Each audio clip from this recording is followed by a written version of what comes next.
Hello, good evening. It's News 360 coming to you live from the News Hub here at Adisawe Kanda. I am Portia Gabor. And I am Martin Asiedu-Dartey. These are the headlines for the next 1 hour. News 360 headlines is brought to you by Flamingo Paint, Pepsodent Charcoal and Pepsodent Herbal, Bank. Agradaa constituents mourn the death of their Member of Parliament, Ernest Kumi, as Parliament adjourns sitting in his honor.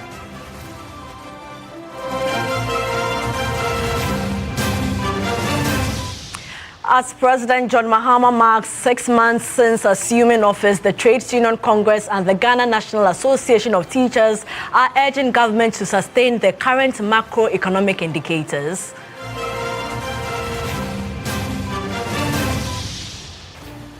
Also coming up, more trouble for incarcerated Nana Agradaa as the Accra High Court orders her to open her defense in a case over the alleged sharing of nude images. Coming up in business news, finance and tax experts project uptake in Treasury bill subscription as inflation dips below current yields, making T-bills more attractive.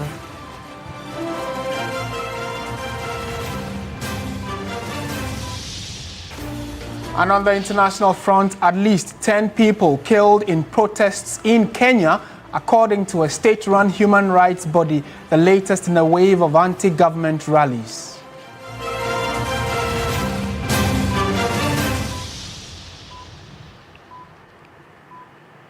We have details of all these stories and more. We always love to hear from you on the many stories we're about to share with you this evening.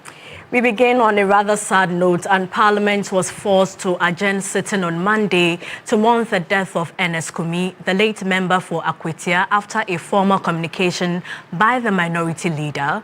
Although the cause of his demise is still unknown, his passing has dealt the legislative body a big blow. A report by Christian Yali. The heart of Parliament felt silent, an unexpected moment that froze time and bound members in grief. The death of Ernest Kumi, the late MP for Agradaa, truncated a busy schedule for the day as his colleagues struggled to put themselves together. Before proceedings started, the late Ernest Kumi's seat and microphone were draped in a red ribbon. One of us has been summoned to the Parliament above. Quite regrettable for me to be the carrier of this message to this august house. It took his resilience to come to this august assembly of the people's representatives. He was determined to serve his people. We are in touch with the family, and as it is customary, at the appropriate time, Parliament and its leadership shall be informed. Members of the minority caucus were directed to avoid sitting close to the late MP's seat as they were reassigned new seat. For the minority leader, Alexander Fiomakin, Kumi's sudden death is painful. I am, through this medium, expressing on behalf of the caucus condolences to the bereaved family and to the people of Agradaa. The member was not seen as somebody who was unwell, and therefore you are pained. But like we say, God knows best. On a somber note, both leaders agreed to adjourn the proceedings. It is the prayer of this side of the House that today's proceedings be terminated. So this is a young man full of promise for the store of knowledge, intellect, promise for store of energy that this house needs to sustain it. It's not only a loss to his family, it's not only a loss to Agradaa as a constituency, it's a loss to Ghana. I join my colleague to appeal to colleagues here and then Right Honorable Speaker, that we do take an adjournment. As many as are in favor of adjournment, say aye. Those against say no. The ayes have it. The House is accordingly adjourned. In a political space often shaped by sharp divisions, Monday did not witness any of that. However, it was both sides that united in grief in a rare unanimous decision to bring proceedings to an immediate halt, all in honor of one of their own who is now passed on, Ernest Kumi, the late MP for Agradaa. Christian Yale, TV3 News, Parliament House. May his soul rest in perfect peace. Amen. Now, his victory in the 2024 elections came after a hard-fought and contentious battle. But just 6 months into his term as Member of Parliament for Agradaa, tragedy struck, leaving his family, constituents and the New Patriotic Party in the Eastern region in shock and mourning. Our correspondent has visited the area and reports. Ernest Kumi became the Member of Parliament for the Agradaa constituency in the 9th Parliament, marking his first term in office. Despite legal hurdles, he was sworn in, ready to serve his people with dedication. Now, his sudden death has left family, resident and party members heartbroken and struggling to come to terms with the loss. Agradaa mourns, Parliament mourns, especially when we know that it's been a devastating issue for them at the shock of a vibrant 40-year-old MP.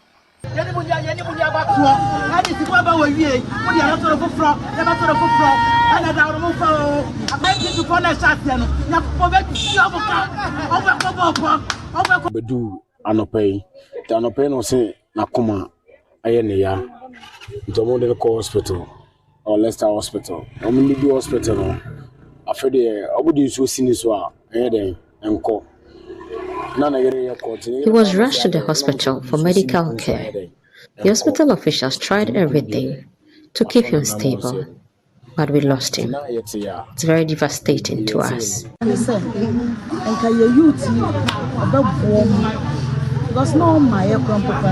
High expectations, because we know our MP was going to help a lot more number of youth in this constituency get employed. We're very saddened by the loss.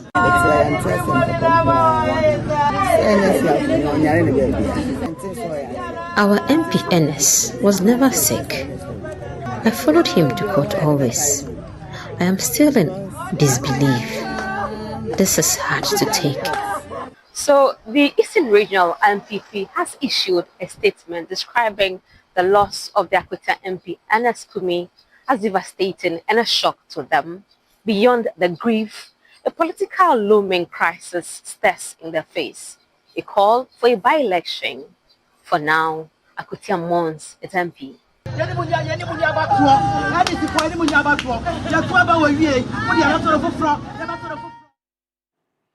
And for those who may not know who exactly Ernest Kumi was, let's take you through some of the key things we know about him, especially his political career. So he is a member of the New Patriotic Party, born on the 5th of December 1984. Just 40 years young and passed away in the early hours of today. So his constituency in the Eastern region, Agradaa, was where you just watched that story from, where family and friends are mourning in shock and disbelief about his passing. And he is a first-time member of parliament. He was declared winner of the 2024 parliamentary elections at his constituency, Agradaa, and won by some 19,269 votes, defeating the NDC's Henry Yiadomboache, who got 17,206. Now, it was contested.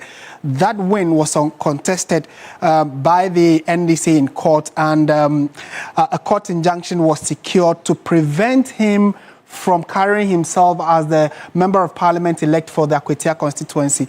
Now, before he even contested in the main elections, he had to contest the primaries, the NPP primaries, beating the incumbent, I must say, and won to now contest the NDC in that election. So before we come to his educational career, this is the court case that actually drew a lot of attention to him. In February 2025, he was convicted by the Koforidua High Court for contempt after defying the injunction which barred him from being sworn in. And if you remember, here at your election command center, we brought that parliamentary conversation when the clerk of parliament said that because of that injunction, he should not be sworn in. But the then minority leader, who is still the minority leader, Alexander Penyomakin, indicated that they were willing to, allow him to go through the process, and if any issue came up, they will help him through the court processes. And coincidentally, he appealed the case and then won,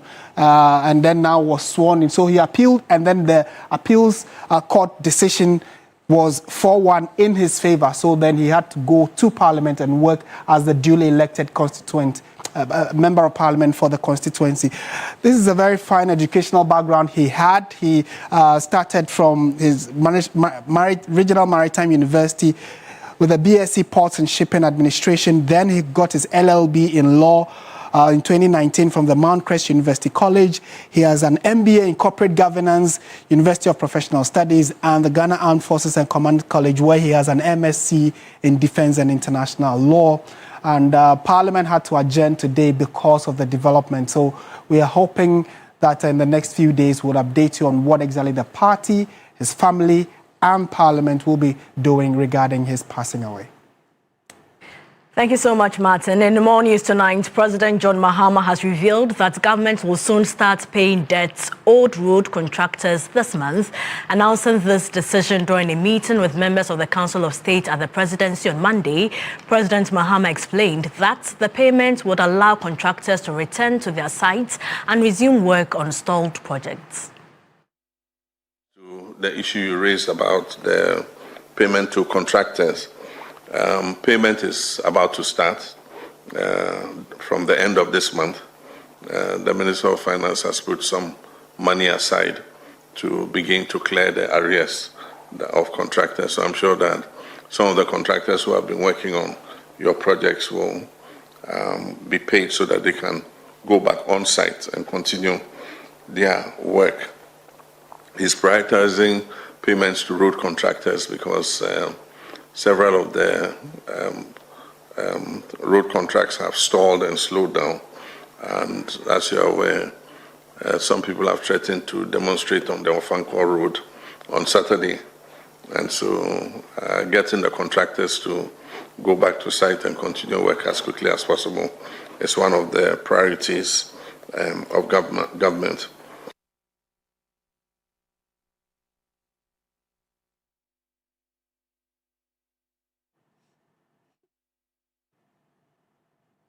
Let's go on to some other stories now. It's been exactly 6 months since John Dramani Mahama was sworn in, returning to the presidency after 8 years in opposition. Some have described him as the most prepared president by far, while others believe his good start may soon disappear in a year or two. We'll bring you the story in detail in a jiffy because many have already been sharing thoughts. We hit the streets to find out from many Ghanaians that 6 months on, today is the 7th of July, so 6 months on after being sworn in, what do Ghanaians make of his presidency so far? That story will come to you in a jiffy. Before that, though, the Trades Union Congress and the Ghana National Association of Teachers are urging government to sustain current macroeconomic indicators through to the end of the year. According to them, maintaining economic stability will help ease the cost of living pressures that many Ghanaians endured in 2024. The leadership of the unions shared these concerns in an interview with our Labour Affairs correspondent, Daniel Opoku, as the government marks its first 6 months in office. The government under President John Dramani Mahama is earning praise for his handling of the economy. With inflation currently hovering around 18% and lending rates near 23%, analysts say the country is showing signs of recovery after facing significant economic challenges in 2024. International rating agencies, including Fitch, have also given the government favorable assessments. But despite the progress, organized labor is urging caution. The Trade Union Congress and the Ghana National Association of Teachers are asking President Mahama to proceed carefully as the country navigates the economic recovery. TUC Secretary General Joshua Ansah says while the government deserves credit for stabilizing the economy, more must be done, especially on the issue of illegal mining, also known as galamsey. I think we need to commend him. He said he will bring the dollar down. It has been down. He said so many things which we have seen it being done. The only thing is the galamsey fight. The only thing is that we also expect that 2026 minimum wage and base pay should have been negotiated. So we are beginning we ourselves are beginning the process by sending the invitation to the Tripartite Committee and the Fair Wages and Salaries Commission for us to commence discussions and negotiations on the base pay and the minimum wage. General Secretary of NAT Thomas Tanko Musa also urged the President to stay within budgetary limits to sustain progress made so far. Let's be careful with the add-ons that we are doing. For example, the payment of the capitation grant at the basic school level, we have now added the first years of the university, and we are also taking care of. They are all good, but let us be careful that we want to be doing further expansion of that free thing. Both labor leaders say the government must stay committed to the current growth trajectory to deliver long-term relief to Ghanaians. I don't want to give percentage, but I've already told you that we have commended the president for actually acting on his words. But the only disappointment is the galamsey thing that he has not done. And I'm urging the government or the president to actually do as he promised. He should revoke the LI, and I think I'll give him a plus. Reduction in inflation, the fall of the dollar, the credit rating of Ghana, both locally and internationally, among other things. In fact, the narrative now is better than it used to be. Organized labor says it's optimistic, but insists the government must remain focused and responsive to the needs of ordinary citizens. Right, so let's take a step back to our earlier story having to do with the fact that today marks exactly 6 months since President John Dramani Mahama was sworn in, and many Ghanaians have been sharing their thoughts on what they make of his presidency 6 months down the line. Christabel Success Trevor hit the streets to engage a number of Ghanaians on what they make of President John Dramani Mahama's second coming. I have entered into a covenant with you, the good people of Ghana, in which I have enumerated 26 actions that I'll take within my first 120 days. When President John Dramani took the oath of office on January 7th, 2025, he promised to build a Ghana that works not just for a few, but for all. But today, exactly 6 months into that vision, many Ghanaians are asking, are we really seeing the change yet? After a heated 2024 campaign, John Dramani Mahama returned to the presidency with bold promises of a 24-hour economy and a broad agenda to reset the country. His message struck a chord with some voters, but translating promises into results takes more than campaigning. The Mahama administration has launched the 24-hour economy, introduced the Mahama Care Plan, and proposed a new youth jobs and skills fund. Ejimewura. So far, public opinion on his administration has been positive, with Ghanaians sharing a wide range of views. They are doing well, but it's not perfect as they promised before. We can all see that the prices of things in the markets are reducing. I'd give them maybe a 7. He has done well. He's cut some taxes. E-levy is gone. Betting tax is gone. The depression that we were going through in terms of monetary affairs has been released a little. Public frustration is rising, especially with the fragile energy power sector, resulting in unannounced power cuts in certain areas. The Mahama administration has defended the pace of progress owing to debts inherited. Critics argue there's little to show for his time in office so far. Some experts believe his administration is on course. Based upon the figures I've seen and I've put out there, I think that some of us did not expect such a huge positive change within a relatively short period. As much as the government has the goodwill of the people, we did not expect, like myself, that we are going to have such a change, a drastic change in an area of transportation, for example, in terms of fuel, right, in terms of the cedi to the dollar. Some of us never expected that. And you could see that even the borrowings that they are taking from Treasury bill, the percentages have gone down. But just like the proverbial Oliver twist, Ghanaians want more. We are supposed to have a monitoring and evaluation. And it doesn't have to be like any of those flashing programs that we have seen in time past, like President Kufuor's era. We have PSI, Presidential Special Initiative. We have different flashing programs under, President Akufo-Addo, and we don't even have any theoretical framework for the free SHS. A few things like security. Aside that, economy top notch. With 6 down and about 3 more years to go, President Mahama's second coming is still taking shape. But in a country where people are tired of hardship, patience is slowly running out. Christabel Success-Trevor, TV3 News, Accra. In other news, the Accra High Court has ordered the founder and leader of Heavyweight Champions International Ministry, Patricia Isiama, popularly known as Nana Agradaa, to open her defense in a case involving the alleged sharing of nude images of a prophet.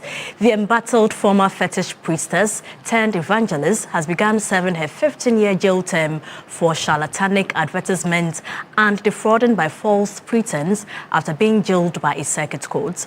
Lord Idwasari reports. Patricia Asiedu-Dartey, widely known as Nana Agradaa, has been charged with 1 count of possession of obscene material and 3 counts of non-consensual sharing of intimate images.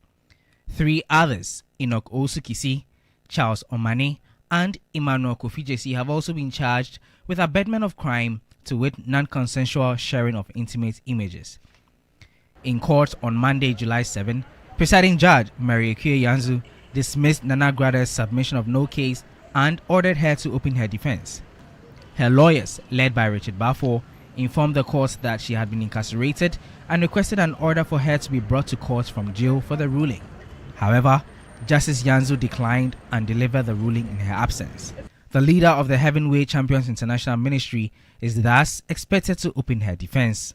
The judge further ordered the defense lawyers to file their witness statements and directed prison officers to ensure that Agradaa is brought to court on the next adjourned date. The case has been adjourned to July 30 for a case management conference. According to the prosecution's facts, sometime in 2021, Nana Agradaa, who owns Standard TV, now Today's TV, allegedly displayed the nude photos of Prophet Emmanuel Apiafomum to the public. Meanwhile, her lawyers have filed an appeal against the 15-year sentence by the Accra Circuit Court. Patricia Asiedu-Dartey was on July 3 sentenced to 15 years imprisonment in hard labor by an Accra Circuit Court on multiple counts of charlatanic advertisement and defrauding by false pretense. Court documents filed by Richard Balfour, her lead counsel, indicated that the appeal was premised on grounds that the judge in the matter erred in law by shifting the burden of proof to his client, thereby requiring her to prove her innocence, although the prosecution failed to present substantive evidence. They also noted in the appeal that the trial judge demonstrated manifest bias and personal animosity towards the petitioner by persistently engaging in confrontations, harassment, and intimidation of the accused lawyers in open court, thereby denying her adequate and effective representation. They therefore want the High Court to set aside the conviction and sentence. Lord Idwasari, TV3 News, Accra. Chairperson of the Constitutional Review Committee, Professor Kwesi Prempeh, has called for constitutional reforms that will remove the President's power in appointing and removing the Chief Justice. His comments come in the wake of the President's decision to suspend the Chief Justice following petitions for her removal. Judicial independence has been on the front burner in recent times. Speaking at the Africa Judicial Independence Fund Dialogue, Professor Kwesi Prempeh believes the President should not be given the power to appoint or remove justices. He says the move will enhance the independence of the judiciary in the adjudication of cases. The President now moved from the process. Absolutely, I think going forward, it's not healthy. It is a temptation. You don't tempt power in these parts like that. Certain things we have done with our constitution almost presume that the people we are going to elect are angels. I mean, it is one of the most ridiculous. Our constitution is too permissive. It trusts power holders too much. Whether they are the president, they are the chief justice, we trust people with power too much. In Ghana, you say, "Shall," hey, that's my power. It is, "I shall appoint you." So I do the thing by myself. Absolutely, the president shouldn't be given that kind of power, whether in the appointment side, on the appointment side, or on the removal side.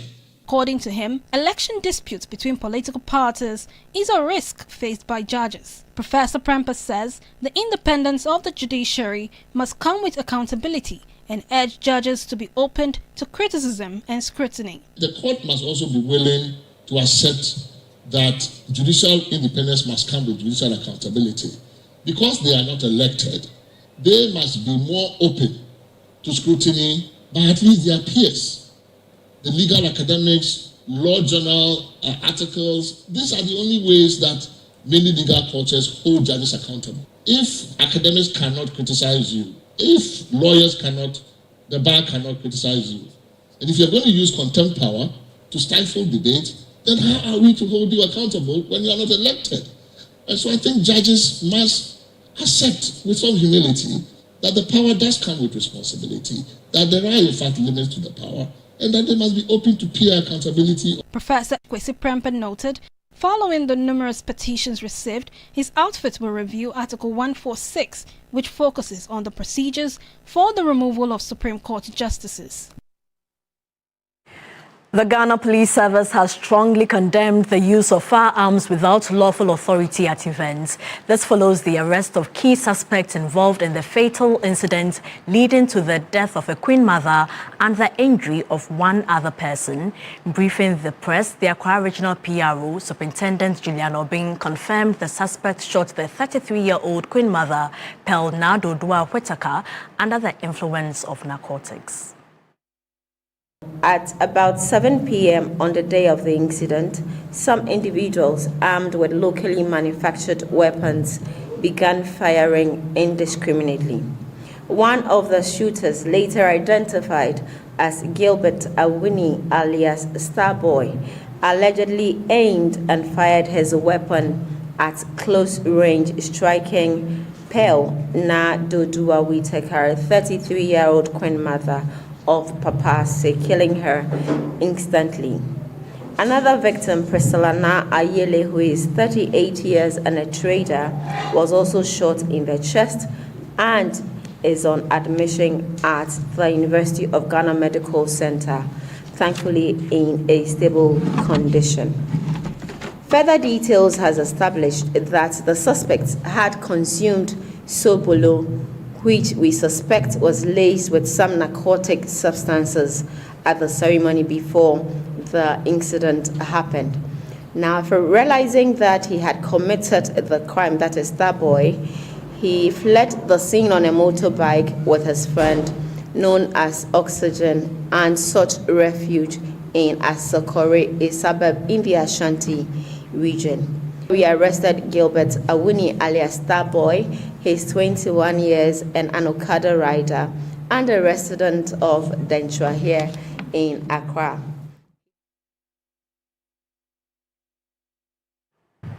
You're still watching News 360 on TV3. Stay with us. We have business, sports, entertainment all coming up.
concentrated perfume.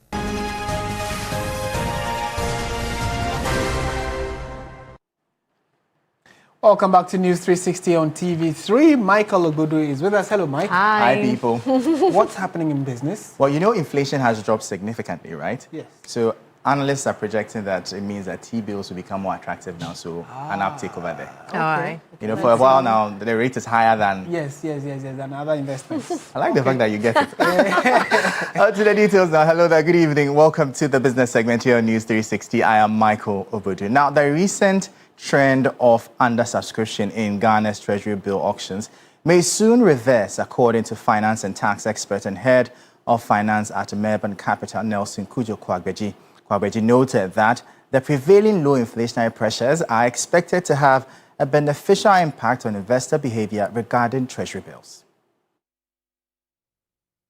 In recent weeks, government Treasury bill auctions have consistently fallen short of their targets, despite all bids tendered being accepted. This trend has raised questions about investor confidence and liquidity in the domestic debt market. Currently, Ghana's inflation rate stands at 13.7% as of June 2025, which is notably lower than the average Treasury bill rate of 15%. This differential, where the return on Treasury bills is higher than the rate of inflation, means that investors will experience a real positive return on their investments, making Treasury bills more attractive. As inflation continues to ease, the real return on these government securities is likely to become even more appealing, potentially drawing more investors back into the market and leading to a reversal of the recent undersubscription trend. The 91-day Treasury bill rate is around 14%. Inflation is at 13.7%, which technically means that activities within the money market in the coming days will be provoked because the real rate of return for any investor that invests within the money market will be around 0.03%. And so we expect a lot more activity within the money market. And so the undersubscription that government has witnessed over the past few auctions, we expect the trend to reverse as a result of the disinflationary pressure that we are witnessing. The optimistic outlook suggests that the current macroeconomic environment is expected to increase a more favorable climate for government borrowing, potentially easing the pressure seen in recent auctions. Now, the Ghana Chamber of Construction Industry is calling for the immediate inauguration of the Road Fund Board to oversee the payment of debts owed to contractors. According to Chief Executive Officer of the Chamber, Emmanuel Cherry, the absence of a board has significantly contributed to the delay in paying contractors since the current government took power.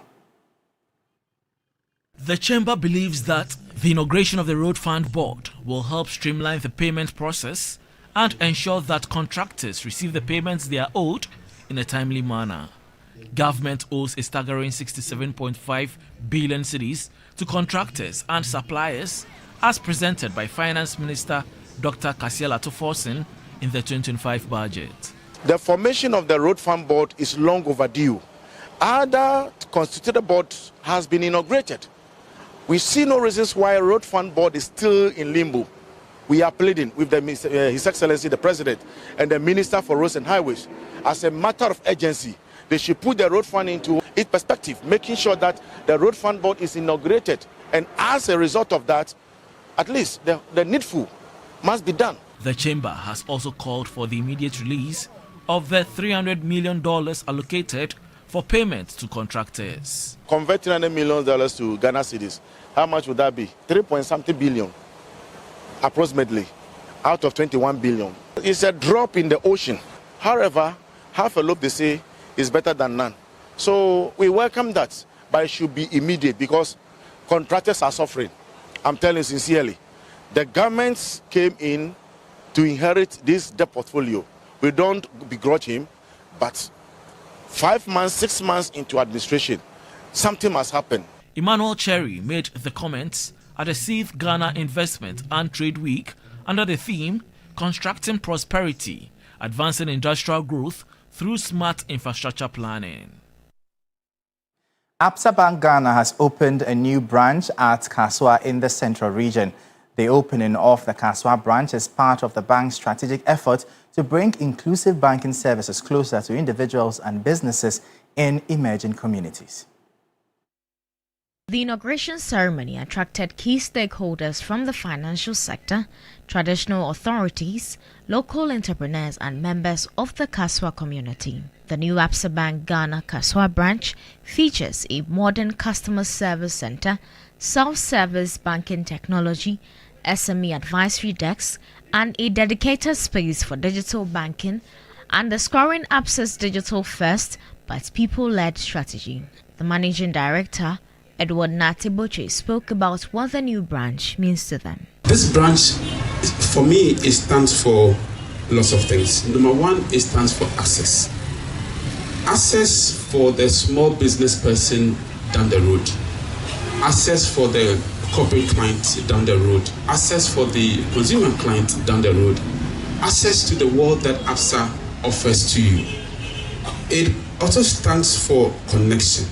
Connection to the rest of the world, connection to the products that as Absa we offer to our client base. This brand for me, it also stands for commitment.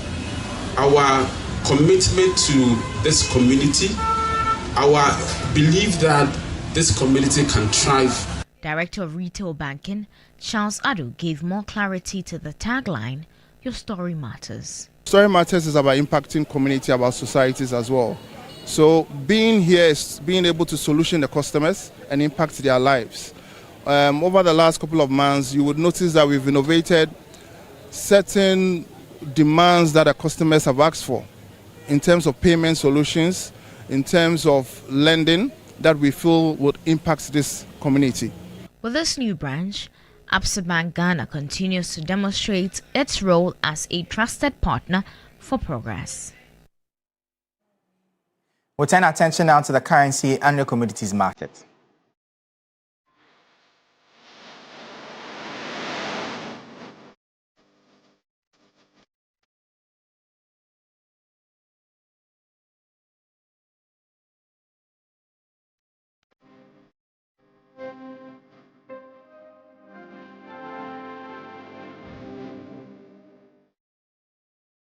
And that'll be all for the business segment here on News 360. I am Michael Obodu. Up next is sports.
Brought to you by Sasso Insecticide Spray and Coil.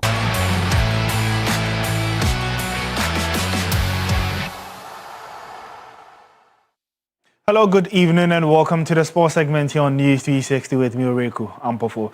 The Black Queens opened their campaign in the 2024 Women's Africa Cup of Nations with a 2-0 loss to South Africa's Bayana on Monday, July 7. Two first-half goals by the reigning champions within 6 minutes put the game beyond Coach Kim Las Yorkegren's girls. There's more in the following report. Well, it was a bad day at the office for the Black Queens of Ghana in their opener against South Africa as they lost 2-0. The Queens, who started the game very brightly, lost momentum after Doris Bourgeois received a yellow card and they conceded a penalty in the first half as well. That broke the Black Queens, and anytime the Black Queens are under pressure, anytime they concede, that's when you see them frustrated. That's when you see them not being able to stick to play, not being able to stick to exactly how the coach wanted them to play. Now it leaves the two remaining games against Mali and Tanzania as must-win games. And remember that in 2018, when we hosted the tournament here in Ghana, we played our second group game against Mali and lost after we had won 1-0 against Algeria. And so it's all to play for, all to win as well, so that Ghana will be able to move into the next round of the competition and not repeat 2018 when the tournament was hosted here in Ghana. Let's do some more here where the Minister for Sports and Recreation, Honorable Kofi Adams, early on Monday toured the Boteman Sports Complex to assess the state of Ghana's flagship multi-purpose facility, which was used for the 13th African Games. My colleague Rabbi Aduaje was there and put together this report. The Minister for Sports and Recreation was accompanied by the new Chief Director, Mina Samoa, Deputy Director for Sports, Horin Kwashiga, the chairman of the LOC for with unauthorized persons constructing properties on the remaining acres.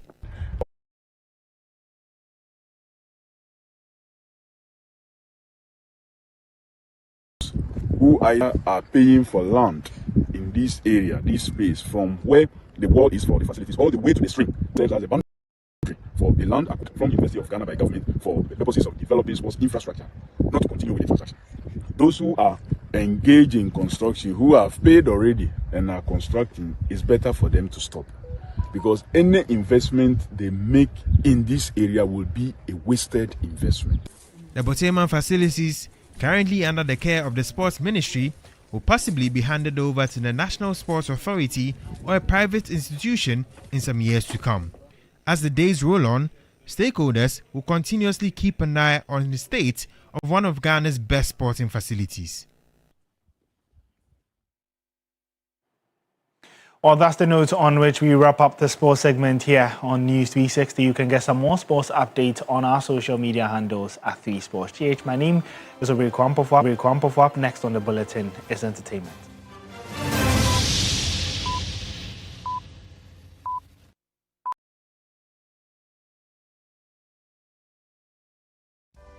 In my line of work, a confident smile is everything. Kale Charcoal Toothpaste keeps me on top of my game and ensures my smile is always radiant and bright.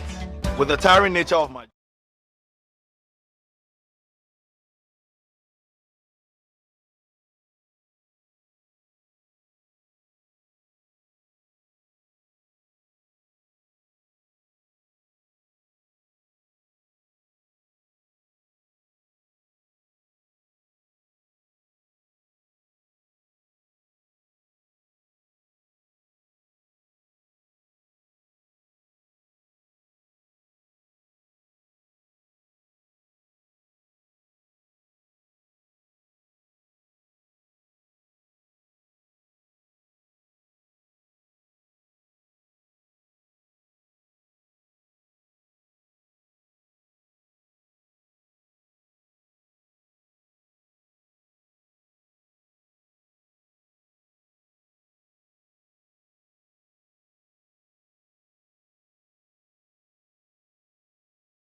In more news tonight, local mining firm Engineers and Planners has acquired 100% stake in Black Volta Gold Project in the Upper West region, securing a $100 million financing agreement from the Asiedu Bank for Investment and Development.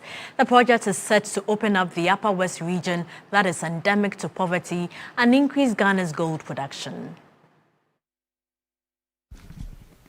A financing agreement signing that was held in Accra marked a step towards the development of Ghana's first large-scale, wholly owned indigenous gold mining operation, positioning engineers and planners at the forefront of Ghanaian-led participation in the extractive sector, the focused Upper West region that has yet to see significant large-scale mining. It spans an area beyond 934 kilometers. The signing event, financiers say this is a major investment that should be positioning Ghana on a world gold map.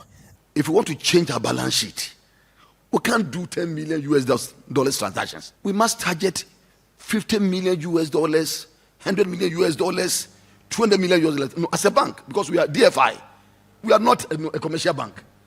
And so, engineers and planners, being one of our good customers, we decided that we should be involved in the acquisition of this Black Volta project. And as he said, we started about 2 years ago. So it means that all the due diligences and all those have taken place. So please, let us be mindful of this. As Dr. Samjona said, this project has nothing to do with politics. Please take note of that. Now, Ghanaian business leader Sam Jonah dismissed suggestions that EMP's acquisition of the Black Volta Gold project was driven by political favoritism. Ladies and gentlemen, let us be clear. And I repeat, let us be clear. This is not a favor. There is no political patronage here. This is not crony capitalism. This is not about friends and family. The deal we are witnessing here today was actually initiated as far back as 2023, October, with no fanfare, no interference, and no backroom dealings. The success of this deal is not just about one company. It is about national economic transformation. For far too long, the mining industry in Ghana, despite its immense contribution to exports and foreign exchange, has been largely disconnected from the broader economy.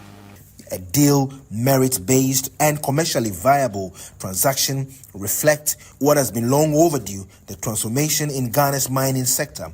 The Chamber of Mines says the move must open up for more local participation. The Chamber would work with all its members to drive synergies to ensure that the project is successful. This is a pivotal juncture, and we reaffirm our shared commitment to 3 pillars. The pillar of collaboration and value creation, responsible mining and stewardship, synergy and shared prosperity. The deal was signed in 2023 after many years of exploration to a viable field.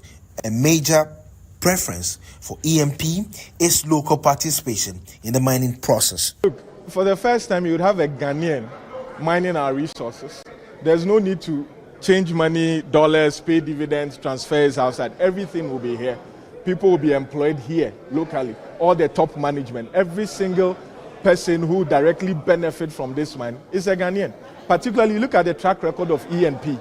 Beyond their work, we are witnesses of their social engagements, what they have done. Now that they own the mine themselves, you can just think of what they can do. So I have no doubt that by the time, even before the mine takes full force, you see the benefit of a Ghanaian owning the mine in the local community. Entertainment news segment is brought to you by GTP Lifestyled and Napa Foods, Heaven Black Insecticide Spray and Coil, powered by 3 Entertainment.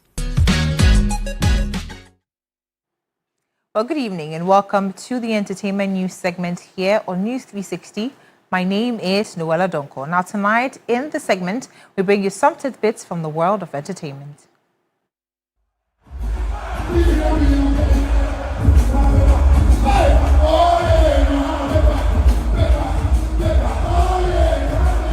Dancehall artist Shatta Wale has urged Ghanaian youth to support the current government led by John Dramani Mahama. Speaking at the President's Cup on July 6, he praised the administration's efforts to improve the financial well-being of young people. He emphasized that government's initiatives aim to put money in the pockets of the youth. In a Facebook post, he also commended the president for empowering the youth and including them in his vision.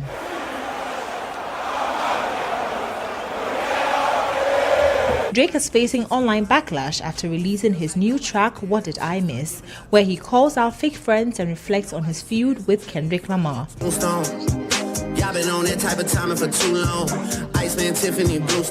In the emotionally charged lyrics, Drake expresses betrayal and disappointment. However, instead of sympathy, fans mocked him on social media, accusing him of playing the victim and being overly emotional.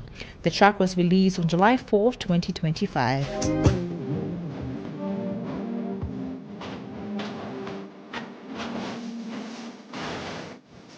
Sean Diddy Combs and his ex-girlfriend Cassie Ventura are facing a new lawsuit filed by male escort Clayton Howard, aka Dave, who accuses them of drugging and sexually exploiting him. Howard claims both Diddy and Cassie used drugs to lower his inhibitions and manipulated him into sexual acts. He also alleges Cassie actively participated rather than being a victim. The lawsuit adds to Diddy's growing legal troubles, which experts say could further damage his reputation and career. And that'll be all for the entertainment news segment here on News 360. My name is Noella Donko. And that's it for the bulletin. Thank you for watching. I am Martin Asiedu-Dartey. And I am Portia Gabor. Do join Alfredo Cancer at 10 p.m. for Ghana Tonight. Good evening.